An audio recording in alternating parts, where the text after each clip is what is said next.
Assalamualaikum warahmatullahi wabarakatuh. Bagaimana kabar Bapak, Ibu, dan soleh-solehah semua? Semoga Allah senantiasa melimpahkan nikmat sehat dan waktu yang bermanfaat untuk kita semua ya. Amin. Pertama-tama marilah kita panjatkan puji syukur kehadirat Allah Subhanahu wa Ta'ala, karena atas rahmat dan karunia-Nya kita bisa sampai di hari ini, yang mungkin ketika video ini ditayangkan sudah memasuki 15 hari terakhir bulan Ramadan. Salawat serta salam semoga selalu terlimpah curahkan kepada baginda Nabi Muhammad SAW beserta keluarganya, para sahabatnya, dan kita semua selaku umatnya, semoga bisa mendapatkan syafaat beliau di yaumul akhir nanti. Amin.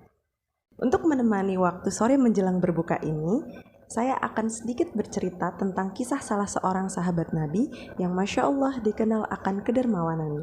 Al-Kisah, pada suatu masa di zaman Rasulullah SAW, Madinah mengalami kelangkaan air. Orang-orang berbondong-bondong mencari air untuk tetap bertahan hidup, tak terkecuali umat Islam. Mereka mencari air tidak hanya untuk minum dan mandi, tetapi juga untuk berwudu. Saking langkanya, saat itu hanya ada satu sumber mata air yang berasal dari sebuah sumur, di mana sumur itu merupakan milik salah seorang Yahudi. Dalam keadaan seperti itu, orang Yahudi tersebut justru menjual air sumurnya dengan harga yang tinggi. Dan tentu saja, hal ini membuat umat Islam menjadi resah. Kabar ini akhirnya sampai kepada baginda Rasulullah SAW. Rasulullah lantas menyeru kepada para sahabat untuk menyelesaikan persoalan ini. Beliau menjanjikan bagi siapapun yang membeli sumur tersebut lalu mewakafkannya untuk umat Islam, maka kelak ia akan mendapatkan minuman di syurga sebanyak air yang ada di dalam sumur tersebut. Mendengar hal itu, Utsman bin Affan radhiyallahu an langsung mendatangi orang Yahudi pemilik sumur tersebut dengan maksud ingin membeli seluruh sumur tersebut secara penuh. Awalnya, orang Yahudi tersebut menolak untuk menjual sumur tersebut kepada Utsman karena melihat peluang yang besar dengan adanya kelangkaan air saat itu. Tetapi dengan kepiawaian Utsman dalam bernegosiasi, akhirnya Utsman berhasil membeli sumur tersebut dengan kesepakatan bahwa kepemilikan sumur itu dilakukan secara bergantian. Maksudnya, dalam satu hari sumur itu akan menjadi milik Utsman, kemudian di hari berikutnya akan menjadi milik dari orang Yahudi, dan di hari berikutnya kembali lagi menjadi milik Utsman, dan seterusnya. Dengan adanya kesepakatan tersebut, Utsman menyeru kepada kaum muslimin untuk bisa mengambil air sebanyak mungkin di hari ketika sumur tersebut menjadi milik Utsman.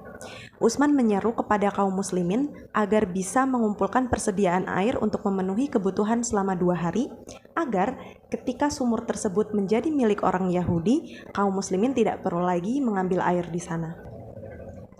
Kondisi tersebut berjalan selama beberapa waktu hingga akhirnya orang Yahudi tersebut menawarkan kepada Utsman untuk membeli sumur tersebut secara penuh. Tanpa ragu, Utsman mengeluarkan sekian dirham lagi untuk membeli sumur tersebut secara penuh demi kepentingan umat muslim yang saat itu sangat membutuhkan air. Akhirnya, Utsman berhasil membeli sumur tersebut secara penuh lalu mewakafkannya agar umat muslim bebas mengambil air dari sumur tersebut kapanpun mereka butuh. Dan Masya Allah, wakaf tersebut ternyata tidak hanya bermanfaat pada saat itu saja, dan terus berkembang sehingga sampai sekarang masih terus mendatangkan manfaat bagi umat. Bayangkan, dari sumur yang ukuran diameternya hanya beberapa meter saja, terus berkembang menjadi perkebunan kurma yang sangat luas yang ditumbuhi hampir lebih dari 1.500 pohon kurma yang aktif berbuah. Dan dari hasil perkebunan kurma tersebut, oleh Departemen Pertanian Arab Saudi kemudian diberikan hasilnya kepada fakir miskin dan anak-anak yatim, dan sebagian lagi disimpan di dalam rekening atas nama Utsman bin Affan sendiri. Hingga beberapa waktu kemudian, hasil tabungan dari rekening Utsman bin Affan tersebut bisa dibelikan sebidang tanah di area eksklusif Markaziyah untuk dibangun sebuah hotel di sekitar Masjid Nabawi. Dan akhirnya di atas tanah tersebut dibangunlah sebuah hotel Utsman bin Affan yang lokasinya juga tepat bersebelahan dengan masjid yang didirikan atas nama beliau juga. Sama seperti hasil perkebunan kurma, pendapatan dari hotel tersebut sebagian juga diberikan kepada orang-orang yang membutuhkan dan sebagian lagi disimpan di dalam rekening beliau. Lalu, apa hikmah yang bisa kita petik dari kisah tersebut? Kalau kita runut kembali skenario Allah dalam memuliakan hambanya yang ikhlas mengorbankan hartanya di jalan Allah, Masya Allah ya, dari kisah Utsman bin Affan yang bisa kita petik sebagai pelajaran untuk kita bahwa meskipun beliau sudah wafat beratus-ratus tahun yang lalu, tetapi harta yang beliau wakafkan untuk umat muslim masih terus ada sampai sekarang, bahkan terus mengalir memberikan manfaat bagi yang membutuhkan. Allah berfirman dalam Quran Surat Al-Baqarah ayat 261 yang artinya, perumpamaan bagi orang-orang yang menafkahkan hartanya di jalan Allah seperti sebutir biji yang menumbuhkan 7 tangkai. Pada tiap-tiap tangkai terdapat 100 butir biji. Allah melipat gandakan ganjaran bagi siapa yang Dia kehendaki, dan Allah Maha Luas lagi Maha Mengetahui.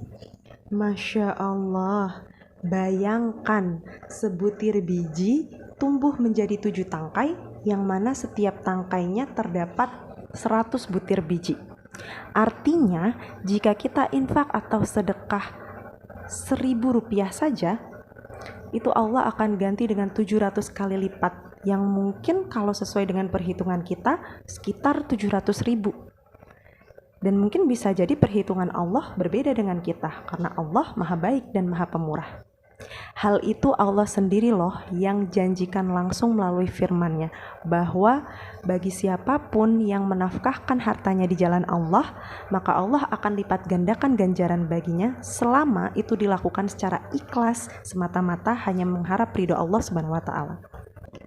Bapak, Ibu, dan soleh-solehah semua, yuk kita perhatikan sejenak benda-benda yang kita miliki di sekeliling kita saat ini. Apakah benda-benda di sekeliling kita memang sepenuhnya milik kita? Apakah semua itu bisa ada di sekeliling kita tanpa izin Allah? Karena sejatinya semua yang ada di sekeliling kita, termasuk harta yang kita miliki saat ini, semua hanyalah milik Allah. Allah sengaja titipkan kepada kita untuk melihat bagaimana tanggung jawab kita dalam mengelolanya. Apakah lebih banyak digunakan untuk kebaikan atau kemudaratan? Apakah dengan harta itu kita bisa menjadi lebih taat atau justru sebaliknya? Bisa jadi di antara harta-harta yang kita miliki saat ini ada hak-hak fakir miskin, anak-anak yatim, dan orang-orang yang lebih membutuhkan yang belum tersalurkan, yang mana Allah sengaja titipkan kepada kita agar kita bisa bertindak sebagai perantara yang bisa menyalurkan harta tersebut kepada yang lebih membutuhkan. Maka dari itu, marilah kita bersama-sama belajar melatih kepekaan diri kita untuk membantu sesama. Seraya menumbuhkan rasa ikhlas kita dalam melakukannya semata-mata hanya untuk mengharap ridho Allah Subhanahu wa Ta'ala. Apalagi di bulan suci Ramadan ini, bulan penuh berkah dan ampunan, yang mana setiap amal kebaikan kita insya Allah akan dibalas dengan kebaikan yang berlipat ganda. Sekecil apapun harta yang kita berikan, selama itu bertujuan untuk kebaikan umat, insya Allah kebaikannya juga akan berbalik untuk kita, bahkan terus mengalir walau kita telah tutup usia. Sebagaimana sabda Rasulullah SAW, apabila manusia meninggal dunia, maka terputuslah semua amalnya kecuali 3 perkara, yaitu sedekah jariyah, ilmu yang bermanfaat, dan doa anak yang soleh. Hadis riwayat Muslim. Sebelum salah menutup kultum ini, saya ingin membacakan sebuah pantun. Bulan Ramadan, bulan yang suci, untuk berlomba berbuat kebaikan. Mari bersama kita berinvestasi untuk akhirat yang lebih bahagia. Sekian dari saya. Apabila ada kekurangan dalam penyampaian, mohon dimaafkan karena kesempurnaan hanya milik Allah Subhanahu wa Ta'ala. Wabillahi taufiq wal hidayah. Wassalamualaikum warahmatullahi wabarakatuh.